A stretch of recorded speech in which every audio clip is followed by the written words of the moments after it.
I cannot believe I'm trying to vlog right now. I just really can't. I've been wanting to do this for a really long time, and I don't know, I just feel like might as well, like it's never too late to start. So here I am. A little bit about me. My name is Benita. You can call me Benny. I'm born and raised in Los Angeles, and I was a professional video game player for almost like 20 years, which is like the majority of my lifetime. I started playing Counter-Strike 1.6 when I was about 9 years old.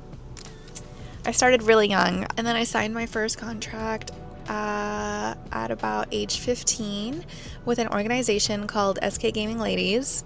And then from there on, I had just stuck with it. It was like legit my hobby. It was so much fun. I had such unique and cool opportunities to travel the world and compete. And I was like a part of such a legendary organization at the time in esports. We were considered like one of the best female teams in the world. And yeah, I was just living the dream, to be honest. And from there on, I just stuck with it. I moved on to Counter-Strike Global Offensive, and from there, I went on to compete in Valorant during COVID.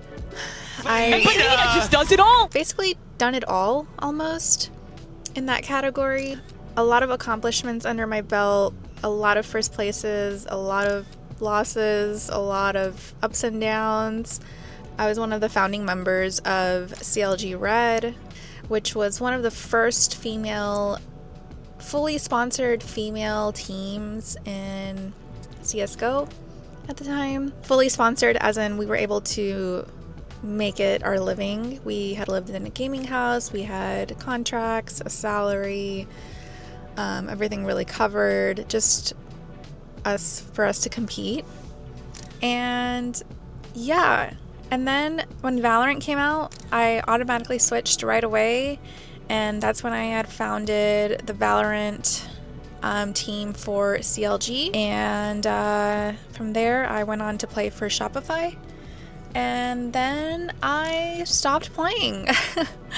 I guess I feel like I kind of got aged out, but at the same time, it was very like, okay, like, you know, you hit your peak. Is it gonna get better than this? No, probably not. It was like a very perfect time to just let it go and kind of move on to the next chapter of my life. I think 20 years in one industry is absolutely insane. I've experienced it all, like the lowest low to the highest highs. And yeah, when I had stopped competing, I was so lost. I'm not gonna lie. I'd lost my identity, practically. That world, that community, that lifestyle, it's all I had known. Even though I got my bachelor's and stuff, like while I was gaming, I never put my bachelor's into use. When I had stopped competing and like announced it and everything, I really had a different vision. I really thought I would be able to use the connections I had made, and I thought I would be able to find a job in esports. As like months were going by, and it just seemed nearly impossible to find something. But when I stopped competing, that's when I found poker, like literally probably like 2 months later, and got instantly hooked and obsessed. But at this time, I was so new to poker, so I was like, wow, like this is it. I found something I can try to get better at. Not only did I find like such a perfect game for me, as the more I got into poker, I was still looking for a job. I was like, holy shit, poker is an expensive ass hobby. It's not like a video game where I could just turn it on and play for free, you know? So at the time, I was still looking for a job, couldn't find anything. that's when I was like, fuck it, I'm gonna start making poker content because I need to monetize somehow. Then I didn't really stick to it. I was just doing shorts, and it was still really expensive. Like, I don't win. Like, I was so new to poker, I wasn't winning often. I would go play and just never, sometimes I wouldn't have a clip to post for like 3 sessions, and then it just wasn't like sustainable at all. Then I got a corporate job, completely like unrelated to anything I've ever done, but it was good. I had income finally. It gave me some light, some hope at the end of the tunnel that like, okay, I could still continue poker. I have income. Now I'm at the point in my life where I'm like, okay, I could commit. I could commit to trying to chase that poker dream of being a good player, documenting my journey, and just having fun with it. In my esports career, I never ever was into creating content. It wasn't in me. I was just so focused on being a competitor. So that's a regret of mine that I didn't want to bring to poker. I don't know, I have this like strong desire to just give it a shot. Like, why not? You know? Fuck it. What do I have to lose? Okay. So, what are we doing today? We are playing 2-3 at Hustler. Since January, this is the only game I've been profitable in, so I'm gonna stick to it. Let me know what you think of my session here at Hustler. Welcome to the table. So this table just opened when I got there. So we're all new players here. And the only thing I could say right now is that there's one guy who was super paranoid about me recording, just constantly asking questions and making sure his face is not in it, even though I reassured him multiple times that it's like against the policy to have people's faces. But yeah, he was being kind of weird. But anyways, there's one guy with headphones and everyone else seems pretty chill and casual. So in the first hand, we have Queen Jack offsuit in the big blind, and the straddle is on for 6. 2 people call, and the button raises to 35. I end up making the call, and the flop is 889. It checks to the button, and he bets 100. His bet sizing is really off here. So I was basically telling myself if I continue here, I'm fully committed, because with 300 behind, there's just no point in calling this 100 if I'm not in it until the end. So I end up making the fold. The other guy says, I'll gamble with you, I only have ace high, and yeah, we hit the straight on the turn, of course, but I still felt pretty good about my decision here. So hand number 2 brings us to King Jack suited in early position. I raise to 16, one person calls, and the small blind jams to 82, which is literally the guy who was gambling with ace high on the first hand. He was a little crazy, so I jam to isolate the other guy. He folds, and we go heads up. We end up scooping at this $185 pot. Hand number 3, we open beautiful queens. Under the gun raises to 10, I 3-bet to 45, he calls, and we go heads up to the flop. The flop is 295 with all hearts, which I dislike very much since I'm not holding a heart in my hand. He checks, and I bet 30, and he jams for 165. My automatic reaction here is I'm not good here. But there was another part of me saying that he does not like the hearts here either. So I ended up tanking a little bit, thinking, and I felt like he was just trying to protect his hand with the check jam.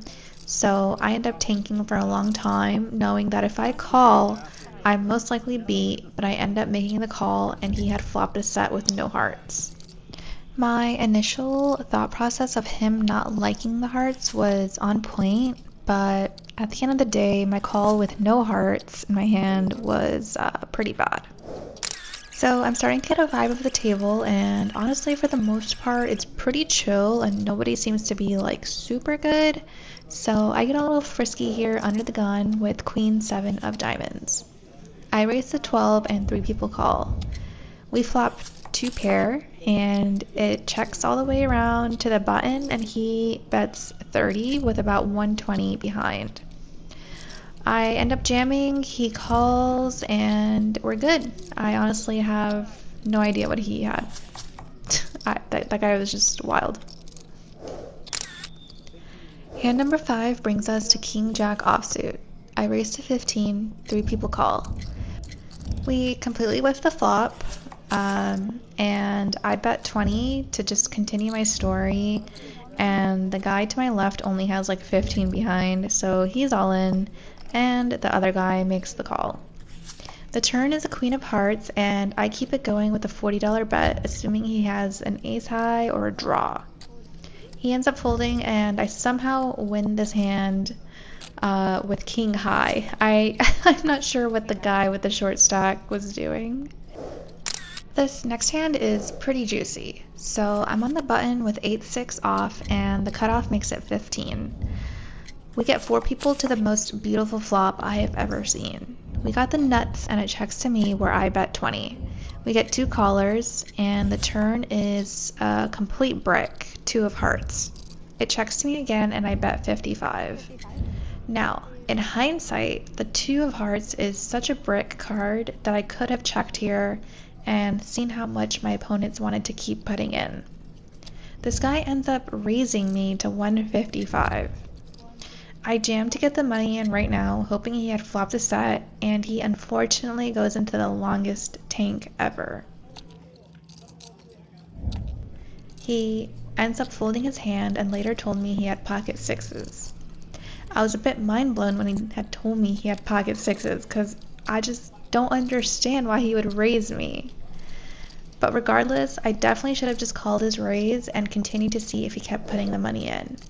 We're in position with the nuts and cannot get outdrawn, so if anything, we just jam on the river. This was the perfect time to let him catch up or continue their bluff.